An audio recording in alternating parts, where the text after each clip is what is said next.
Welcome back to the ESPN Hoops and Hits podcast, presented by Tab. Over here is my beautiful looking co-host, Josh Reynolds, otherwise known as the Grub, and I'm the Scope. Thank you, mate. I needed that. You like that intro, Yeah, mate? I did. It's the best intro yet. Definitely. 4 or 5 weeks we've been going now, and that was awesome. I needed that today. I needed a bit of a boost. Okay. So thank you. We're starting to get our rhythm together, aren't we? Yeah, 4 or we 5 are, weeks we in. are. And I tell you what, the NBA's starting to get their rhythm as well. The NBA is back. Trades are happening. We've got an update on the Otani ball from last week. Grub, you were willing to sell it for $300. I've got a new price for you. NFL's on. We had some upsets. The Jets, the whole Nathaniel Hackett revenge game for the Jets as well. That was an interesting watch. Unfortunately, the Vikings upset my Packers. I got some pros and cons coming out of that game with regards to the Packers. The Colts upset the undefeated Steelers. Big win. And that was with Joe Flacco and not Anthony Richardson too, by the way. And Karl-Anthony Towns was traded to the Knicks. So we'll get to that. You ready to go? Mate, unbelievable start. What about the NFL? How unpredictable is it? I think it's been the hardest year to pick games. I'll tell you what, we'll get to a little bit later on. Our girl Cynthia, she nailed it this week. I think she went 5 from 6. So let's kick it off with Left on Red. Starting with, this is huge news. This is when I went through eras of loving basketball, and I felt like the start of my love again for basketball. And both eras started with the Bulls. There was the MJ and Pippen era for me, and then it was the Derrick Rose era for me as well. And the Chicago Bulls on X put out, "Just a kid from Chicago.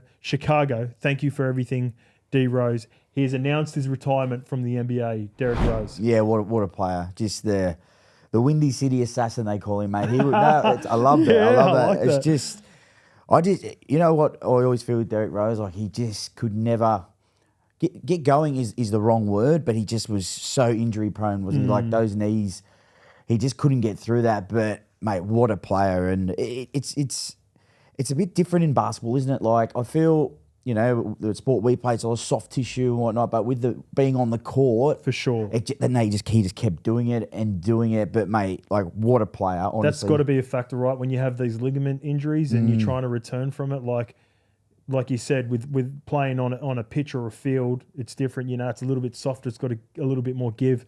But the powerful athlete he was is Derrick Rose. You could even argue he's one of the biggest what-if stories. I'll throw another name at you. Brendan Roy from the Portland Trailblazers as well was another one. But I feel like Derrick Rose led the way for guys like Russell Westbrook that followed, Ja Morant that followed after him, those athletic powerhouse point guards. we spoke about it before on the show, the aggressiveness of. I used to love him. He just used to go towards the ring with no fear, absolutely no fear, and. Yeah, he will be missed, but there will still be something in the back of, I even reckon, in his mind saying, like, what could have been. But I read a funny interview about his retirement. You know what he said he's going to do when he's retired? What's he doing? Every day he's going to go to the park and take on older people in chess. Oh, okay. He's a big chess player. Oh, That's what he said. He's going to roll down to all different parks. I love that. What a guy. You know what? It's one of those... that's a skill or what would you call it, a sport? I've always wished that I was better at that. Like, I feel like I'm so far behind trying to catch up on people, but it's cool when you watch. I've watched a few chess movies where they go down and you play randoms in the park. That'd be super appealing to me as well. Imagine D Rose just walking. Imagine you're a massive fan, like you're just chessing. Yeah, just take him down on a few moves. You want to go, mate? How's the knee? Let's go. Moving on to other news. This one's coming from Facebook, and this one's from Clint Booker, and I don't think he is related to Devon. This one is, I think the Wolves will win this deal handsomely, and this is off the back of the Karl-Anthony Towns trade. So I don't think it's 100% official at the moment. It's in the works, but it looks like it's going to get done. So the Knicks get Karl-Anthony Towns.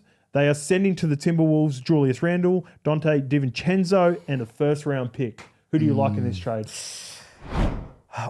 For me, with the Knicks, mate, at the moment they've fought back. They haven't been great for a few years. But Randle is their identity. I don't know. I love him. I love the way his style. I think he is the Knicks. So they're going to lose a good player, and he seems like a good person. I feel like him getting injured at the back end of the season and them still going on a bit of a run without him cost him. Yeah. But I also think you're right. He's a really important player. I think he's going to mesh really well with Anthony Edwards. I'm really excited to see what that looks like on the other side. Are you Edwards fan? Love Ant. Yeah. I'm a big Ant fan. I think with the sort of personalities and the style, I never liked the two big men with Gobert and Cat anyway. And I think Randall is a different sort of power forward. So I actually like what Minnesota are doing on this trade. Yeah, really. And I think Cat will work out too. Yeah. You got a lot of 3-and-D sort of players over there. They just acquired Bridges. Yeah. They've obviously got Josh Hart and Brunson obviously emerged as an all-star last year. So I think this is a win-win trade for both actually. Didn't they all played college together? Villanova, the Villanova Knicks have been broken up before they started. So DiVincenzo, he played ball with Hart, Bridges, and Brunson at Villanova. They never got the chance to play together as a foursome as they just got Bridges over. So that would have been cool to see. But I think he was worried about his role as well at the Knicks when this trade, or once the Bridges trade happened, it was probably going to limit his minutes. So he gets an opportunity to go over to Minnesota as well. So I think this works for both parties. The Knicks are a massive title threat now. Like I think this is. It wasn't that they were missing something, but I reckon it made sense for both. Yep. Like it's some of the trades. Sometimes you're like, really, like why would you do that? But I think this one both ways will work out well. Okay. Well, this brings us to our first grub or no grub. Get it up. Get the paddle up, please. Trading a player without making them aware. Grub or no grub? So it is definitely a grub move. Yeah. But for me, as a player, all you want is honesty and transparency. Yep. Like yes, it's going to be a hard conversation. Of course, it's going to be, but you'd rather hear it from the franchise than go down the road and it flicks up on your phone or someone. Do you think the GMs? Do you think they worry about it getting out and therefore killing the deal? That's a big part of it, right? Definitely. If you look at it from their side. Yeah, I was trying to think of that on the way here. I was like, look at it from their perspective, and 100% because you can't really trust anymore anyone to keep it under the lid. But for me as a player, if anyone ever like just sort of was really honest with me and transparent at the start, it was fine. But I do get it because sometimes these deals don't happen, so you don't even want the player to know. That's true. You know what I mean? That's a really good point. And there's always like murmurs, but sometimes you don't want them to come forward because that player could be with you for another 5 to 10 years. Like if the trade goes sour and you don't get it off, I think players have become so numb to it. It's not a huge problem anyway. Speaking of being numb to it, being numb to the situation, let's move on to what happened. We talked about the huge college game, Alabama versus Georgia. We have a message here from X, and it's from Czar Street. That was one of the smoothest things I have ever seen. And that's with regards to what 17-year-old Ryan Williams did by saving Alabama with a dramatic touchdown catch against Georgia. I was watching this game to begin with. Alabama just were blowing them away. Georgia comes back, and this young phenom comes up with a huge play. What a play. 17 years old? Are you serious? What were you doing at 17, Grub? I wasn't doing that. Let me tell you, I wasn't ever that athletic. But, just to have the poise in a big moment like that at 17. He looks like a freak too. He can move. Oh, man. I honestly reckon I don't know what it is and how it's changed, but I can be brutally honest with you right here. When I was younger, I never ever went after big moments. I was always happy to just be in the team, but for some reason, young guys these days, it's like big moments come up and they go straight towards them. They do not care. They can get it wrong sometimes, but I don't know. Were you a bit the same when you were a little bit younger? They're willing to go down swinging, aren't they? Yeah, they don't care. I think it's growing up in this new world, social media world, likes, engagement, YouTube. Yep. By the time they get to play a huge game like this at college, they've probably had gratification in other forms from social media, from YouTube, from likes. So probably not as big a moment to them than probably what it was for us when we were growing up. I actually reckon it's 100% right what you say because, some of them are on TV. Like, mate, in America, there's T-ball at 15 years old on ESPN and stuff. So these kids, they're probably just primed for it at such a young age. But one thing that I love that he said was, in the moment, it slowed down. And I know especially when young, even when I wasn't young, at the back end of my career, everything was frantic and fast. It's still never slowed down for me. It's still going now. I'm still frantic now. But for him to slow down in a moment like that, only good things ahead for him. So Williams was born in 2007. Want to know what began, or some of the things that had just happened in 2007? Netflix began streaming. NASA launched their first expedition to Mars. Apple introduced the first ever iPhone. That's crazy. So we were rocking Nokia 3210s before that. Flippies. And Nick Saban became the coach of Alabama. So he went all that time through Alabama with some great wide receiver cores. Finishes up this year and misses out on a talent like Ryan Williams. But, geez, they've had some good ones come through Alabama. Man, that's unbelievable. Netflix and chill, man. 17 years we've been doing it now. yeah, we have been. All right, let's keep with the wide receivers, but let's go to the NFL. This one comes from Instagram, and it's from Claude's. Friendly fire, about to derail the Chiefs' season. So, if you missed it, Patrick Mahomes, off the back of an interception, collides with Rashee Rice. Now, it looks like he's done his ACL. That's the early diagnosis. I've got some.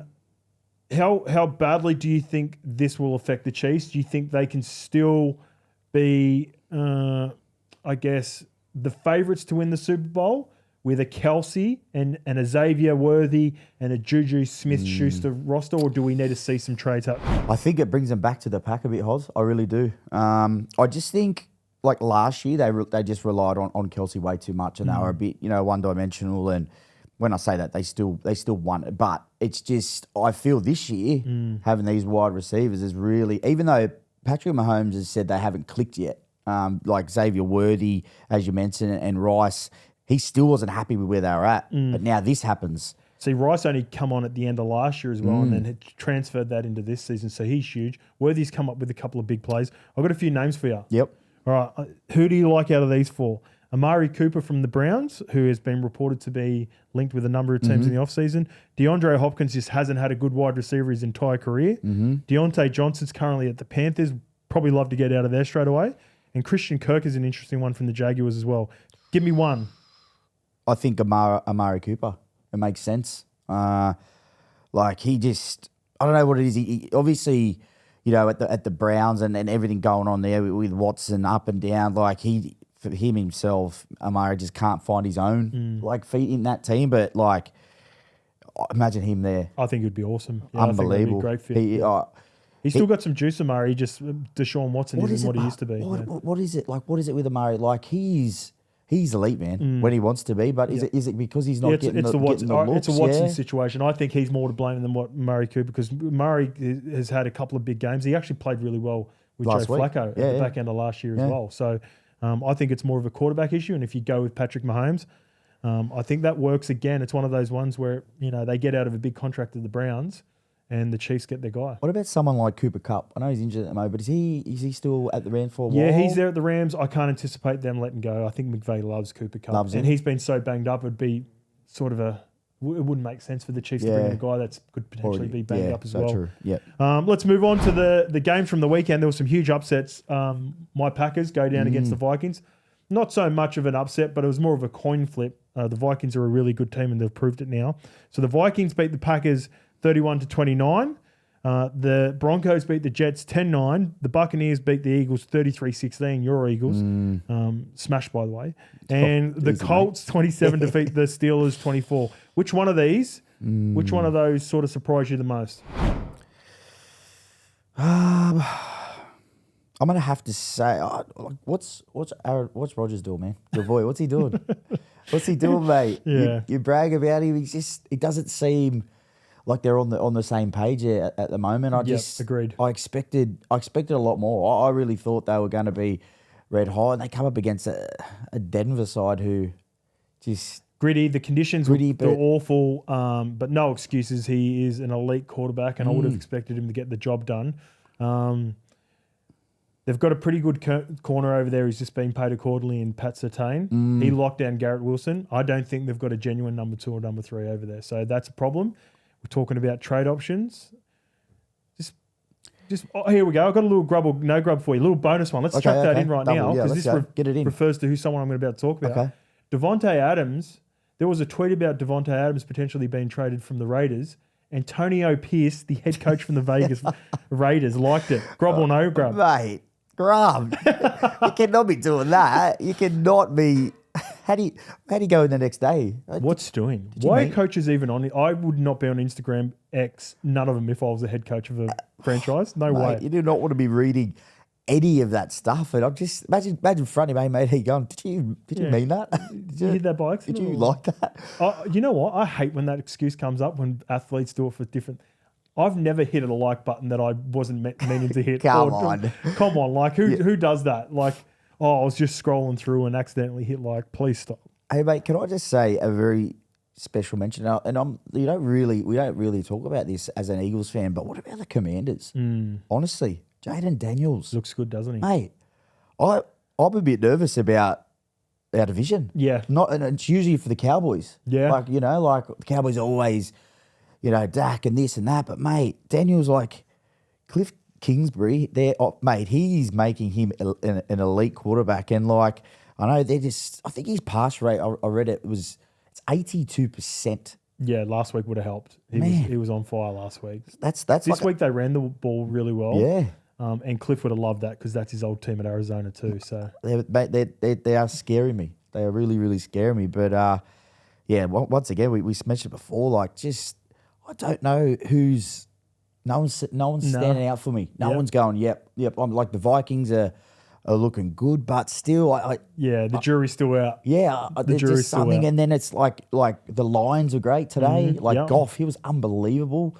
10 out of 10 performance from him, but toughest division in the league. The NFC North, mate. We've got the Lions, we've got the Vikings, the Packers are good, and I think the Bears will start getting it going soon. How about this one, mate? Speaking of divisions, good friend of ours, Trent Hodkinson, he wants to know about the Saints, his Saints, and where they're going. Let's have a look at this.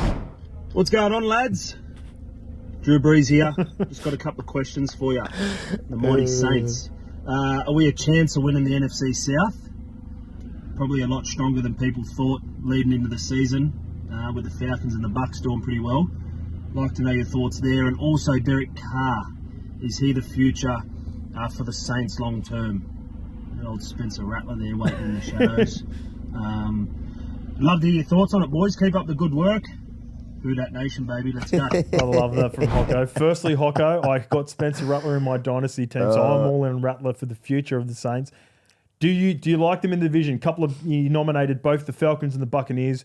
Buccaneers look super impressive to start the month and really good against your Eagles on the weekend. Just to let everyone know how big of a Saints fan Hocko is, he named his son. Yeah, he did. Breeze. He did too. Breeze. So that's Hocko's little son's name, Breezy, and he's heckled me for years, Hock, about the Saints, and I've just given him nothing. But the Saints again, same. I don't know about them. Yep. Like for me, the Saints, they have to get their run game on. Otherwise, they got no real plan B. Okay. Like that's what I want to see. You think once they get a run game, then Derek Carr can then start throwing, but it starts with the run game. 100%. That's exactly what I think, and I just don't know if they don't get the run game on in a big game, Carr can't sort of do it himself. And the division wise, they got the Falcons and Bucks. Falcons and Bucks are looking really.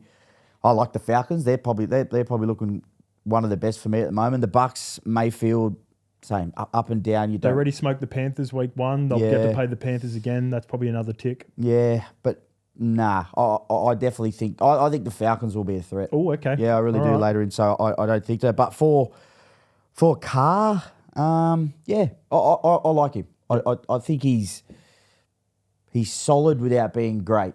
But can you win a ring with him? Yep. I don't think so either. Nah. Yeah, I think you're in agreement with me.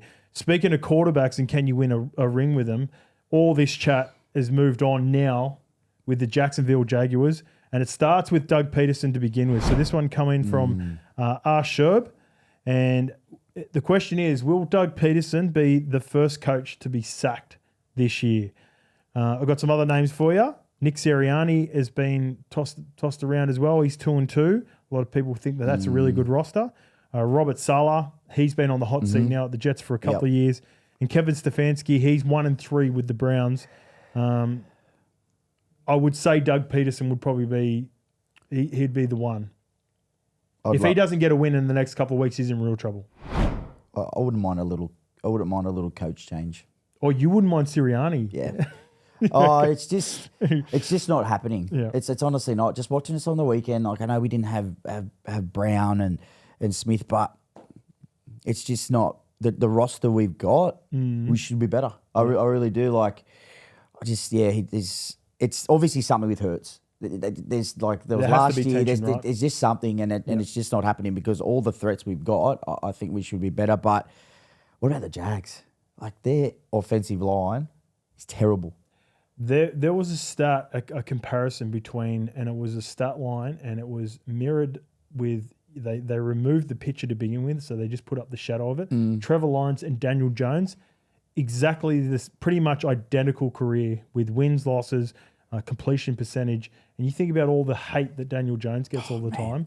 I think Daniel Jones has got him covered just ever so slightly in pretty much every department. And when you think about, everyone calling, because Trevor Lawrence was so good in college at Clemson, he was sort of altered the golden boy, sunshine coming out of Clemson, and he just hasn't lived up to it.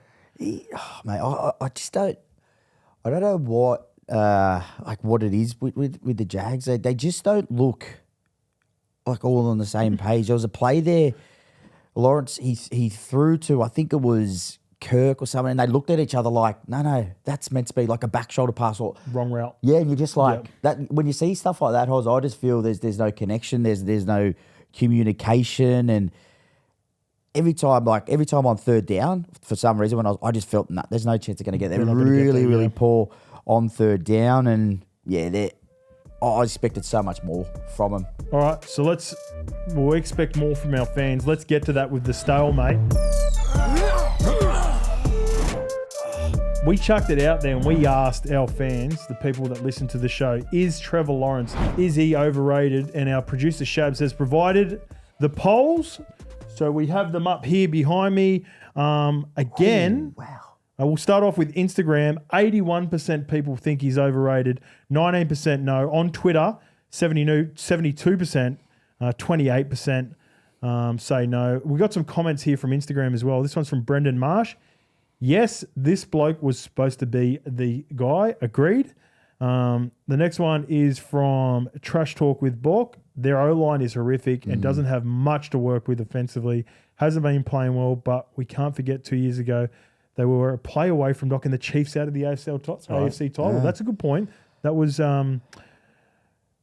Peterson's first year, so that's a good shout. And this one is from Joshua Howie. Only a blind man would think he's good.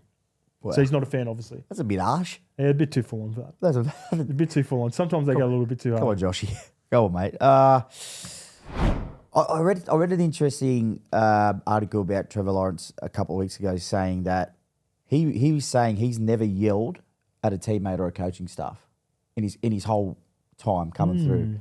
And I just sort of went, it's interesting. I don't know whether I like that or not, because I feel as a leader, as a quarterback, you need to be able to, whether you have to yell or not. How early do you reckon Tom Brady yelled at his offensive linemen and wide receivers? Mate, every 2 seconds. I reckon as a backup, he was screaming at them to be in the right place. But I think as a leader, you need to. You need to, like this, and this is what I feel happens, right? Speak in Clemson, he was the guy. He had it all his own way. He would do things in the college arena that you can't get away with in the NFL, and he's just not adapting to that. And what people don't really understand is it's not, college would be so different to the NFL. Yeah. It's not the same. Huge jump. You cannot expect him to be doing the exact same stuff. But at the same time, for him, he's got to start improving his game. You're not going to get away with the same stuff as you did. Like, I think in 3 seasons, mate, he's had 60 turnovers. Yeah, well, like that's one of the highest rates. He doesn't run enough. NFL. He doesn't use his athleticism. He used to move really well at Clemson. He just got to the NFL and stopped running. Why do you think that is? I just think the athletes are faster than what they were in college. There's more men out there, and I think he gets a little bit gun shy. Do you think because like in the NFL, like in college, and I don't know, I've never been to college. I've never really delved into it, but I think in the college they play and stuff, but they're not probably fully invested. There's probably a few guys that know they're probably not going to make the NFL and they just do it to be a part of Fair it. point. Yeah. But then in the NFL, They're all mate, they're doing professional videos. athletes. Yeah. These are the best of the best. Like these guys, these line, but they're watching him, man. Like Yeah. they watch video on you, and I think that's maybe where he's struggling. I just feel sometimes his decision making lets him down a little bit. Whereas, he was a very, when coaches speak about him, like they say he's a very, very confident guy, but it's just not coming through at the moment. Do you remember that wild card game that they played? Was it last year? He threw 4 picks in the first half. That was the Chargers the year Chargers, before, I think. Yeah. And then he threw four winning four Got 'em touchdown back and they throws beat to the win. Chargers, yeah. So that shows he's got the poise and the confidence not to be gun shy, but we'd just like to see it a bit more. Yep, agreed. All right, it's time to move on to studs and duds. And kicking it off with the guy that I traded last week. This one comes from ESPN Fantasy. Kyle Pitts scored a big duck egg. He scored 0 points, but Raheem Morris isn't sweating at all after the win. He's got it up here. Stats are for losers, man. No, they're not, Raheem. Stats are for winners of fantasy, and stats are for productive tight ends. I do not get that quote. Yeah, I like it. Because I was never a stat man. I don't think I was ever in like any of the top try scorers or anything. But isn't it funny now? Like, we love fantasy, but back in the day, I'd be like, oh, who cares about, what do they call it? Super coach. Super coach. I don't care about your super coach team. Yeah. But now I'm like, you boys better perform. So, yeah, it was not the greatest week I had for a him. year where I was like a cheapie pickup, and people were messaging me all the time because I went from Parramatta to Manly, and everyone anticipated me scoring more points. I'm like, no, I'm still going to be the same guy. I'm just playing for a different team. so I let them down. I was a dud, You were a dud. in 2013 for a lot of people who picked me up. Any studs for you from your fantasy team that went well? I'm going to go, my stud for the week. No, actually, I'm going to go with Dud. I'm hammering him again. Okay. But he's not in my team. He's on my bench. Hey, Rogers, mate. 3 points. You're into Rogers today. 385. Yeah, I actually really like him. Yeah. I really do, but I just don't know what's going on. Whether he's adapting to the new club or I don't know what it is, mate. Like, I just hope he performs a bit better than what he is. He is sort of these twilight years, I'd say probably the last 5 or 6 years, he has always started slow and he builds himself into a season. So I wouldn't be surprised if he does get it going at the Jets. I think the Jets are a sort of team that could lose to bad teams and beat good teams on the way to a 9-8 sort of record or a 10-7 record by the end of the season. Actually, you know what, mate? Speaking about tight ends, you know, it's been pretty good for me. Zach Ertz. Yeah, Zach Ertz has been really It's been good. really good. I got Laporta as well. Yep. But I just picked up Ertz as a little backup, but he's been great. Yep. He's been awesome. All right, well, let's go to our pick 6 for this week, presented by Tab. Cynthia was on fire last week. We started the show with it. So last week, she selected the Cowboys to defeat the Giants. That was on Friday for us. Thursday night footy over there, big tick. The New York Jets, Aaron Rodgers, that was her only L. She had the Houston Texans to beat the Jags. They got up in the last minute. Sam Fran convincingly beat the Patriots. Kansas City Chiefs, a very good divisional win against the LA Chargers. And her omen bet, because she's a Lions fan, the Brisbane Lions beat the Bloods in the AFL Grand Final. So Cynthia goes 5 from 6. Let's have a look and see who Cynthia's picked for this week. All right, Grub and Horo, I'm back with another pick 6 for this week. I'm going to go with my Brisbane Lions pick, and we'll just say everything else fell into place as well. Don't worry about any other details. This week, I've got the Commanders, who are at home over the Cleveland Browns, the Bears also at home playing the Panthers, the 49ers to top the Cardinals, the Packers over the Rams, the Seahawks to top the Giants, and the Chiefs on Monday night or Tuesday, your time, to battle and be victorious over the Saints. Thank you, Cynthia. You talked about the Commanders. I like the Commanders pick as well. The Bears versus Panthers. Yeah, the Panthers has looked a little bit better with Dalton, but I don't mind that. I think they're going to get going. The 49ers, I like them against the Cardinals as well. My Packers against the Rams, still missing those wide receivers. Puka Nacua, Cooper Kupp, at least out next week as well. So I like that for the Packers. The Seahawks versus the Giants. They went down to the Lions, but they look like they're still going to be a good team. And the Chiefs versus the Saints against Trent Hodkinson's New Orleans Saints. We've also got an extra one here. This has come from Instagram as well, and it's from the Aussie Scout Shout.